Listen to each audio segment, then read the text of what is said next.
Hello guys, welcome. So, collective reading tayo ngayon para sa no contact situation. So, ngayon tatanong natin ngayon, ano ba yung totoong nararamdaman ng person mo sa'yo? Yung totoo niyang nararamdaman ha? Okay? Ano ba yung totoo niyang nararamdaman sa'yo? Give me the message. Ano yung totoo niyang nararamdaman sa'yo? Kahit itanggi pa niya, yung mapipil mo na ay yung mahuhuli mo na meron pa rin ito sa aking nararamdaman. Ganyan. So, Queen of Pentacles reverse. Meron akong nakikitang Taurus energy, Pisces energy. So, meron akong nakikitang Libra, Gemini, Aquarius, Aries, Sagittarius, Leo, Capricorn, Virgo.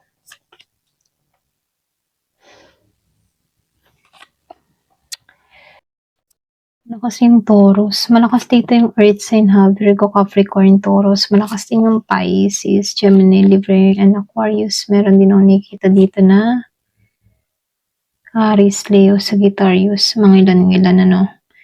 Malakas yung Leo. Ayan. So, tingnan natin ano. Kung ano nangyayari. So, ano yung tahan ko dito, no? Yung totoong nararamdaman ng tao na to. Kumbaga, no, yung panlabas na imahe niya dito, merong kakaiba, okay? Para bang nakikita mo dito na okay siya, pero deep inside, ditong tao na to, may malinaw dito na may hindi siya sinasabi, okay? Hindi siya no, yung mga tipong hindi siya emotionally fulfilled dito sa Ten of Cups. Pero pinipilit ng tao na to or pwede rin pinapakita niya dito na okay siya. Meron akong nakikitang emotional disconnect. Posible na hindi to masaya sa nangyayari sa kanya ngayon or pwede rin meron to mga insecurity pagdating sa financial or stability. Kaya lang dito, hindi niya sinasabi dito yung totoo para umiwas sa confrontation, okay? So dito, nakikitaan ko rin dito, no, si Queen of Wands. And then nakikitaan ko rin dito, si Eight of Pentacles. Kumbaga dito, no, itong dalawang to. Nababawasan kasi ang effort ng tao na to. Hindi siya mahilig mag-effort, ano. Meron tong selos, meron siyang ego, meron takot na hindi siya sapat. Hindi siya consistent sa action niya, no. Meron kasi tong pride. Talagang nangingibabaw yung pride ng tao na to. Meron din akong nakikitang pagpapanggap siya rito. Hindi niya pinapakita yung totoo niyang nararamdaman. Okay? So, nakikitaan ko lang din dito yung totoo niyang nararamdaman dito, si King of Wands. Kumbaga dito, no, sa totoo lang, meron pa rin naman siyang desire dito. Meron siyang attraction, andun pa rin yung passion. Hindi kanya basta-basta kung hindi ka basta-basta mawawala sa isipan niya rito, no. Kaya lang dito, no, lumabas dito si Ten of Pentacles reverse. Kumbaga dito, no, si Ten of Pentacles reverse. Takot kasi ito sa mga commitment, okay? Or sa mga stability. Para bang gusto niya, pero hindi siya sigurado kung kaya niyang panindigan yung future. Alam mo yun? So, dito, si Ace of Pentacles. And dito si Wheel of Fortune, ano. May chance pa sa new beginning sa inyo, ha? Meron akong nakikitang destiny factor dito. Para bang may cycle kayo na hindi pa tapos.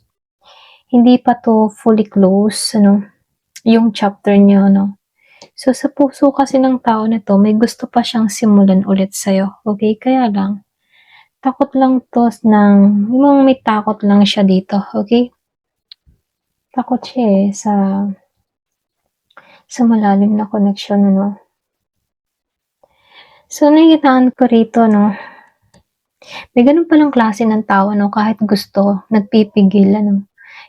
Ayan. So, ito lang yung nakikita ko dito. So, dito sa ikatlong layer ano, meron lang din akong nakikitang, ano mo yun, emotional truth mula sa taong ito. Dito si Page of Cups, and then si King of Cups dito, reverse. Kumbaga dito, no, kasi itong person mo, very immature siya pagdating sa emotion niya. Ngayon ha, hindi niya ma-handle yung kanyang feelings. Either meron tong guilt or pwedeng hindi niya alam kung paano ba ipakita yung totoong pagmamahal. Okay? Hindi siya kasi expressive dito, no? So, nakikitaan ko dito dahil lumabas din tong si Tower. Pinipigilan ng tao nito yung malaking pagbabago. Sa totoo lang ano, takot siya sa confrontation dito, takot siya sa breakup, yung total breakup, yung talagang ending na, takot siya doon. Parang gusto niya na lang i-delay yung sakit, ganun. Kaya lang dito, no, si Eight of Wands, meron akong nakikitang delayed communication dito, hindi siya gagalaw agad, meron siyang hesitation. Siguro yung iba sa inyo, no, hindi halos lahat, napunta ka sa connection na bigla na lang nawala or biglang merong umalis or biglang may naputol, ganun. Para bang nahang yung connection, para bang iniwan ka sa ere, ganyan. Okay? Ganun lang yung nakikita kong energy dito, no? So, lumalabas dito, malalim yung enerhiya dito na hindi naman siya sa walang pakialam, ano? Hindi rin siya totally honest. Ito lang yung nakikita ko. Kumbaga, may feelings naman siya rito sa King of Wands. Pero emotionally unstable siya dito sa King of Cups. Okay?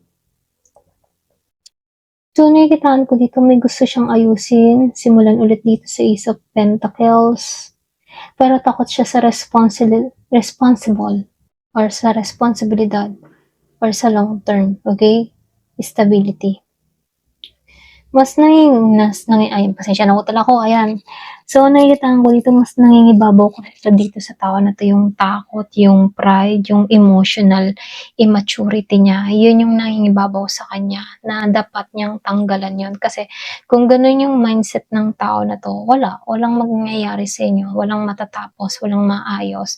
Hanggang sa ikaw na yung gumibap dito at hanggang sa maghanap ka na lang ng bago, okay? So, nakikitaan ko dito, meron lang din ako nakikitang nasasaktan, pero yung bang mas nagpipigil lang siya dito, base sa spread dito sa card, ano, kumbaga may nagtatago ng kanyang totoong emotion, mas takot ito sa pagbabago, ikaw naman, mas aware ka sa emotional truth mo, okay? Kasi totoo ka sa sarili mo eh. Itong tao na to, hirap magpakatotoo, ano? Kumbaga, hindi siya nagpapakatotoo dito, okay? Para bang takot siya. Pwedeng takot siya na mabigo or pwedeng takot siya na hindi niya maibigay yung mga pangangailangan mo, takot siya na, mga ganun, no? Pwedeng meron kang person dito na hindi pa siya stable, maraming kulang sa kanya, kung ikaw naman yung stable dito, pwedeng nai-insecure siya sa'yo, ganyan, kasi mas stable ka, mas strong ka, okay? So, nakikita ko dito, ito yung pinagmumulan eh, okay? Imbes na team, okay? Teamwork. Nangyayari dito, nagiging kompetensya, okay? Dahil merong pride na involved, okay? Merong issue na ganon. So, ito lang nakikita ko dito, no? Ayan, hanggang dito na lamang po. Thank you for watching. Love and peace.